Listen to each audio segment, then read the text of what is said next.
রে কি যে উপায় আমার হবে মৌলা কবরে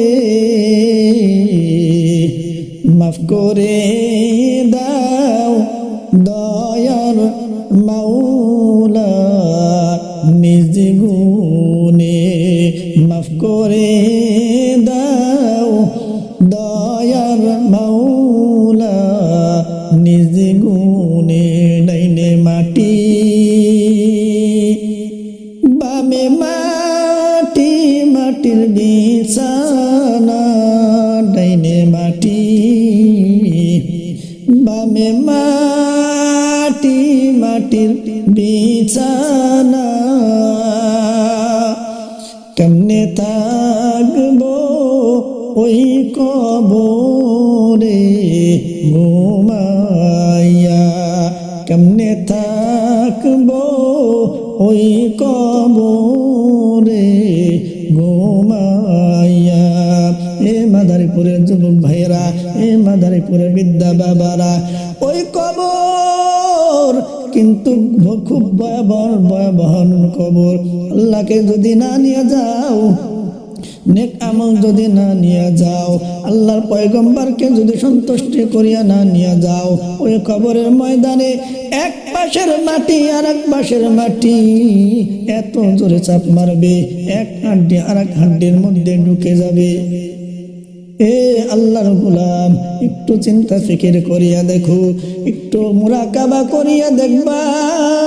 দুনিয়ায় যখন তুমি একাকী থাকো তখন দরজা জানালা আটকাইয়া একাকী অবস্থায় অবস্থান করিয়া একটু চিন্তা ফিকির করবা এই মুহূর্তে যদি আমার উপর কোনো জুলুম নির্যাতন করে সাপ বিচ্ছুতে কাটে আমার শক্তিও নাই ওইটা ফিরানোর মতো কিন্তু তখন আমার আপনার নেক আমল ছাড়া ওই কবরে কিন্তু আমার আপনার নেক আমল ছাড়া কিন্তু ফেরানোর মতো কেউ থাকবে না এই জন্য কবরে সামান গুছাইয়া নিয়ে যাও কেমন ভাবে পয়গম্বরকে সাহাবা কিরাম মুহাব্বত করেছেন ভালোবাসছেন ইসলামকে মুহাব্বত করেছেন ভালোবাসছেন একটু চিন্তা ফিকির করিয়া দেখো হানজালার দিকে তাকাইয়া দেখো এই হানজালা কিন্তু নতুন বিবাহ শাদী করেছিলেন এবং কি কিতাবের মধ্যে লেখে এই হানজালা বিবাহ করে স্ত্রী উঠিয়ে এনেছেন স্ত্রীকে উঠাইয়া আনার পরে এই স্ত্রীর সাথে একান্ত গোপনীয় সময় কাটাইছে সময় কাটানোর পরে তিনি গোসলখানায় প্রবেশ করলেন গোসলখানায় প্রবেশ করার পরে তিনি এবং কি মাথায় পানি ঢালবেন এই মুহূর্তে একজন সাহাবী ঘোষণা দেয় কে আসো কোথায় আসো উহুদের যুদ্ধের ময়দানে পয়গম্বরের দান মুবারক শহীদ হইয়া গিয়েছে ইসলামের বিজয় ইসলামের পরাজিত হইতেছে আর তোমরা এদিকে কে কোথায় আছো ইসলামের জন্য উহুদের ময়দানে যাও পয়গম্বরের জন্য উহুদের ময়দানে যাও কুরআনের জন্য উহুদের ময়দানে যাও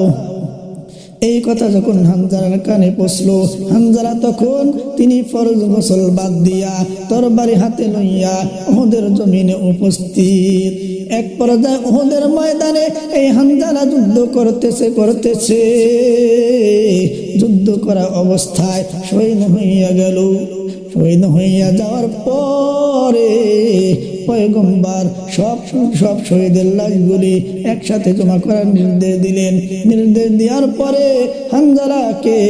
আল্লাহ তাআলা নির্দেশ দিলেন ও ফেরেশতারা যাও আমার একজন বান্দা আছে আমার বন্ধুর একজন উম্মত আছে তার নাম হলো হানজালা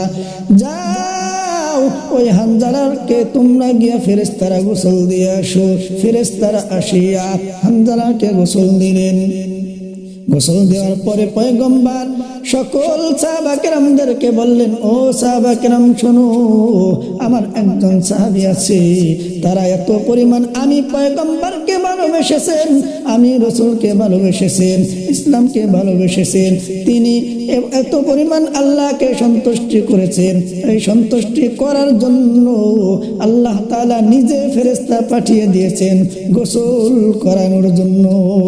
এইরকম মহব্বত করো। পয়গম্বর যখন সাহাবা কিরামদের নিকট এই ঘোষণা দিলেন, হযরত সাদ বিন সাঈদ রাদিয়াল্লাহু তাআলা আনহু হানজালার লাশের কাছে গিয়ে দেখতেছেন সত্যি হানজালার মাথা দিয়া টপকাইয়া পানির ফোঁটা পড়তেছে। সুবহানাল্লাহ। এর আল্লাহর গোলাম, আল্লাহর বান্দারা, একটু টাকা ওই সাহাবা কেরাম ইসলামকে কি পরিমাণ মোহাব্বত করেছেন, কি কোরআনকে কি পরিমাণ মোহাব্বত করেছেন, পয়গম্বরকে কি পরিমাণ মোহাব্বত করেছেন। এই জন্যই তারা তো দুনিয়া থেকে বিসর্জন দিয়ে দিয়েছেন, দুনিয়াটাকে কোনো মূল্য করেন নাই, মূল্যায়ন করেন নাই। পয়গম্বর ডাক দিয়েছেন যুদ্ধের ময়দানে যাইতে হবে রে, যুদ্ধের ময়দানে চলে গিয়েছেন। পয়গম্বর বলেছেন তোমার ওই সম্পদটা আল্লাহর রাস্তায় সদকা করতে হবে, সাথে সাথে সদকা করিয়া দিয়েছেন। সুবহানাল্লাহ। এরে আল্লাহর গোলাম, আজকে দুনিয়ার স্ত্রীর মায় পড়িয়া, পিতা মাতার মায় পড়িয়া আখিরাত বলে যাইতেছি, পরকাল বলে যাইতেছি, কবরের আযাব, কবরের সুখ শান্তির কথা বলে যাইতেছি, জান্নাত জাহান্নামের কথা বলে যাইতেছি। আল্লাহ কে, পয়গম্বর কে, অথচ এই পয়গম্বরই শুধু আমার আপনার জন্য উম্মতি উম্মতি বলিয়া কাঁদছেন। আমার আপনার জন্য, প্রত্যেকের জন্য আল্লাহ রব্বুল আলামিন একটি করে জান্নাত বানিয়ে রেখেছেন। এই জন্য এখনো সময় আছে, ওই আল্লাহকে সন্তুষ্ট করো, ওই পয়গম্বরকে সন্তুষ্ট করো। ইসলামের যত বিধি বিধান আছে এইগুলো এখনো সময় আছে, হুকুম আহকাম মেনে দুনিয়ার জমিন থেকে যাও। এই জন্য যাবো কিনা বাজান? তাহলে এখন থেকে নিয়ত করি আর জীবনে কোনোদিন চোখের গুনাহ করব না, আর জীবনে কোনোদিন জবানের গুনাহ করব না, আর জীবনে কোনোদিন হাতের গুনাহ করব না, আর জীবনে কোনোদিন অন্তরের গুনাহ করব না, আর জীবনে কোনোদিন পায়ের গুনাহ করব না। ঠিক কিনা? হাত উঁচু করে বলেন। এরে আল্লাহর গোলাম, আজকে থেকে যত বড় ছোট বড় সগীরা কবিরা শিরকি বিদাতি যত গুনাহ আছে, কোনো গুনাহ যেন আমার আপনার দ্বারা না হয়, পূর্ণ ইরাদা নিয়ত করে এই ময়দান থেকে যাব।